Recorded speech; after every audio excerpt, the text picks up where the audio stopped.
اللہ تعالیٰ نے آسمان بنا کر اور پھر اس میں چاند، سورج اور ستارے لگا کر ہمارے اوپر بہت بڑا احسان کیا ہے۔ جب کالی اور اندھیری رات میں ہم اپنے گھروں سے نکلتے ہیں تو ان چاند ستاروں کے ذریعے سے ہم اپنے راستے طے کرتے ہیں، اپنی منزلوں کو پا لیتے ہیں۔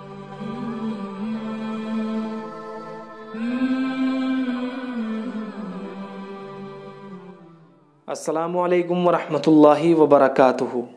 اللہ تعالیٰ نے ہمارے اوپر مضبوط آسمان بنایا اور روشنی کے لیے اس میں چاند، سورج اور ستارے بنائے، اور اسی نے بغیر سہارے کے اس کو زمین پر گرنے سے روک رکھا ہے، جبکہ انسان کا حال یہ ہے کہ ہلکی سے ہلکی چیز کو بھی بغیر سہارے کے نہیں روک سکتا۔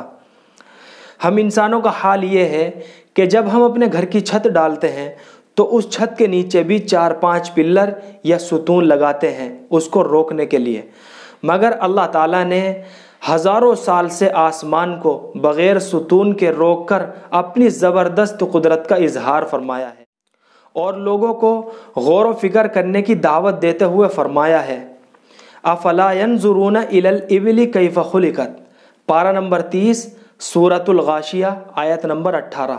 کیا وہ نہیں دیکھتے کہ ہم نے آسمان کو کس طرح سے بلند کیا؟ اللہ رب العزت اپنی قدرت کو ہمیں سمجھنے کی توفیق نصیب فرمائے، آمین۔